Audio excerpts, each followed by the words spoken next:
I'm so happy that my ex-wife is miserable. 3 years ago, me, a 48-year-old male, found out that my wife, a 46-year-old female, was having an affair. She met a guy at work and came home one day telling me she was in love with him, no longer loved me, and wanted a divorce. This was a guy she had known for only 3 months. At the time, she and I had been together since we were in our 20s, and we had 3 kids, a 28-year-old male, a 26-year-old male, and a 23-year-old female. Well, I tried to fight for my marriage and didn't want a divorce, but she simply would not stop seeing this guy. After one weekend where she disappeared from Friday afternoon to Sunday night, I ended up throwing her out of the house. She immediately moved in with this guy.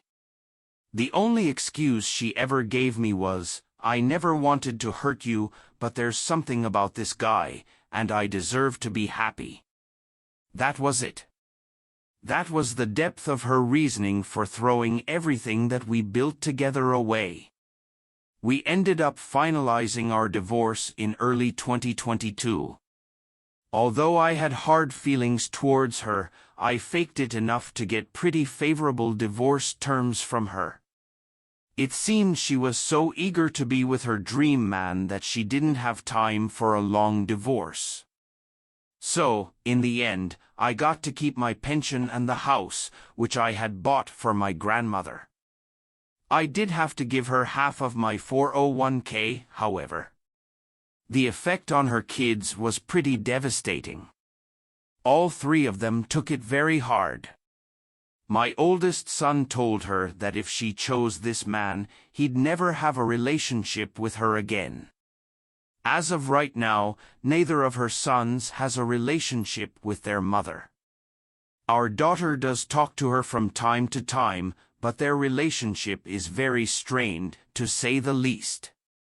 My daughter is a very kind person, and she tries, but she usually ends her conversations with her mother even more upset than when they started. About 4 months after the divorce, my ex contacted me out of the blue. She told me that she had made a terrible mistake and asked if she could come home.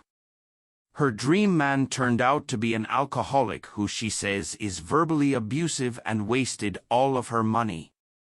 I used this as an opportunity to tell her exactly what I thought of her as a person, a wife, and a mother. I told her that this was her life now and she had to deal with it. I told her she no longer had a home at this house and to never contact me again. Then a few things happened over the last year that had driven her to start trying to contact me again. First off, I met someone. My sister introduced me to a friend of hers who was also divorced, and she and I hit it off. We've been seeing each other since last summer, and while we've agreed that neither of us wants to get married again, we are together. Once my ex heard about this, she once again tried to contact me, but I ignored her. My son also got married and did not invite his mother. She again contacted me to try to get me to intervene on her behalf. I told her I would talk to him, but I never did. Secretly, I feel like she deserves all the pain she's feeling. When it comes to her kids, she destroyed her family without so much as an afterthought. Too bad, so sad. Now she recently told her daughter that she finally broke it off with the dream man because she could not take his drinking and total lack of responsibility. He wasted her half of the 401k that I had given her. He also totaled her car driving drunk. This from a man in his 40s. Again, she knew this guy for 3 months and torpedoed our whole family for him. On the face of it, I act like I feel sorry for her, but on the inside, I really delight in the fact that she is so unhappy. Call me evil or whatever, I don't care. She brought this on herself, and it serves her right. I actually had to sit there one Saturday night while she got ready for a date with this guy and laughed on the phone with her friend about how awkward our living situation was. I lived in hell for over a year because of her. Wait until she finds out her son and his wife are going to have a baby later this year. Maybe if she had been able to keep her legs closed, she'd get to meet her grandchild. Enjoy your shitty one-bedroom apartment and your broken-down used car. Me and my new partner will think of you when we're on vacation in Hawaii this summer. Hawaii was the trip my ex and I always planned to take once our daughter finished college. Maybe I'll send her pictures. Now for the top advice. Unless you've been there, it is impossible to understand the mind, __. That is an exit affair. Seeing the natural consequences come to fruition must be something. I hope Hawaii is amazing, and yes, it's a total mind, __. To literally have the person you've been with since you were 20 come home from work one day and tell you they've fallen in love with someone that they've only known for a few months, and they want a divorce. I'm sorry that this happened to you too. Heck, dude, I'm right there with you. Granted, my marriage lasted less than yours, and our kids are much younger, but I'm with you. What made it sting for me was that she used the infamous line, "Oh, he's just a friend, there's nothing going on." I think of him like a brother. So you're into incest or something? I don't know. She texted me tonight. I've kept most of her interactions via text unless she calls while I'm driving, so I have a written record. While I always use profanity in everyday language, I've never, to her face, called her any names of any sort, which I think will come in handy long term. Asking if I could send her some money for insulin meter or some __. I told her that I'd be willing to meet her at the store and purchase it. In my state, I'm still legally obligated to financially support her until the divorce is final. She immediately declined it and followed it by saying, "Never mind, I'll figure it out, and then, don't worry, I won't be asking for anything from you anymore." Yeah, you dumb __. You kind of gave up the privilege of me taking care of you when you walked out. I've done nothing but take care of you for the last 10 years, and now you're going to say I'm abusive. Sucks when I no longer buy your __, doesn't it? To be honest, I'm waiting for about 5 years down the road when she signs over custody because she can't take care of her kids on her weeks. Not what I want to happen, but I've only ignored my gut a few times, and it's bit me every time I did, and my gut is telling me to prepare. Rather cathartic to read that I'm not the only one who's been blindsided by their ex. Thank you for relating your experience expenses. It helps to know I'm not alone and that I'm really not the bad guy. I'm not innocent, but I'm not the villain. Story 2, am I the a-hole for snapping at my aunt who said I wasn't a real doctor? I, a 35-year-old female, am a plastic surgeon. I went through years of medical school and had residency, but it was worth it. I originally started med school with the hopes of going into psychiatry, but surgery really interested me. The problem started years ago when I first told my family that I was going into plastic surgery, because it was what interested me the most. My parents, siblings, and brother-in-law were all supportive, and whenever I felt like giving up, they were always there to push me. But a lot of my other family members weren't as supportive. My aunts always made snide comments about it, as well as my cousins, uncles, and grandparents on both sides. They were all happy when they knew I was in med school, but completely flipped when they found out I was pursuing plastic surgery. It annoyed me at first, but I learned just to move on from it. But recently, my cousin, 40 female, on my dad's side, who's the daughter of the aunt who keeps making comments about my job, done a PLC on nursing and childcare. It didn't bother me, I couldn't care less what she does. But my aunt thought I should know everything that's happening with her daughter. Every time I see her, she goes on about how smart her daughter is and how amazing she is for doing a PLC and nursing and childcare.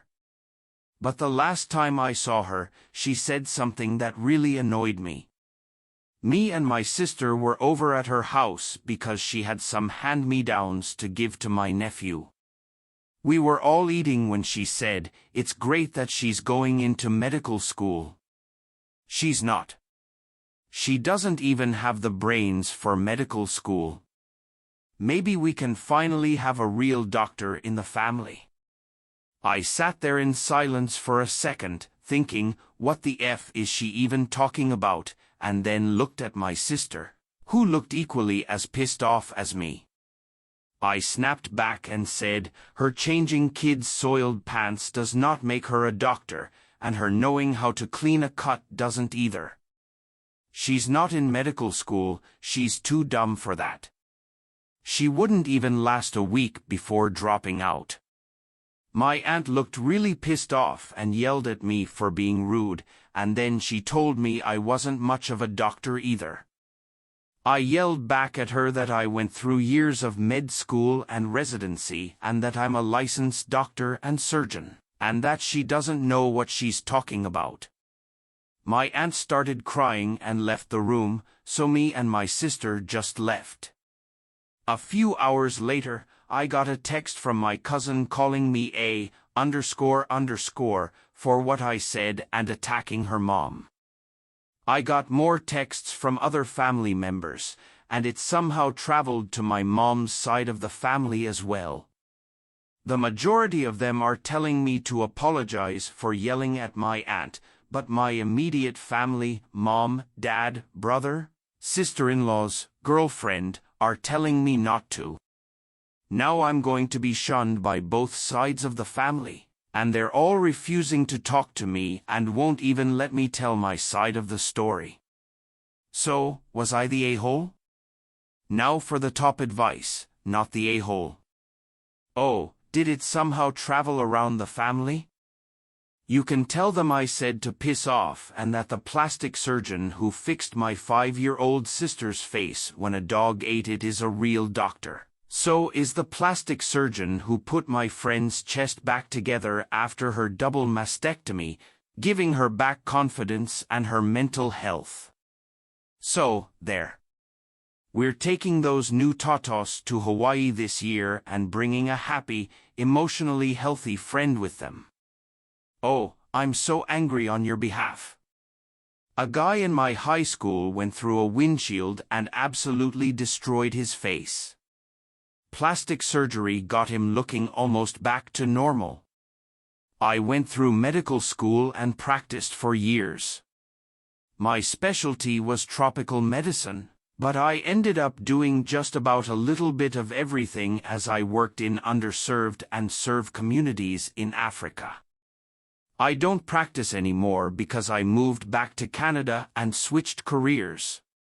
That's not the point though. I'm sure her family would consider me a real doctor. Plastic surgeons are 100 million times the clinicians I could ever be. Plastic surgery is an art form. It is so easy to make tiny mistakes and completely ruin someone forever. Surgery, period, is an art form. Anatomy is complicated. The slightest deviation from what you've intended to do could lead to severe bleeding, nerve damage, or worse for the patient. Plastic surgery has all the same risks and complications that need to be considered, but with the additional fact that the goal is an aesthetically pleasing and functional result. Then there's the fact that no one has to be able to judge what one's work is going to look like after the body has completed the healing process. It's like working on a sculpture that is going to mold, shrink, and shift in the days and weeks after the sculpture has completed their work. Plastic surgery might be in my future. I'm trans, and it's plastic surgeons who do the work on us below the belt. I can absolutely say that if I do, the person working on me is absolutely a real doctor and one who has my deepest respect, as they do for the OP. The family and anyone who tries to say that plastic surgeons are somehow less than are ignorant beyond all belief. The only exception to this is the quack predatory surgeons who knowingly perform irresponsible procedures on patients who are often suffering from surgical addiction. But that's not OP at all. I'm just including that statement for the sake of completeness.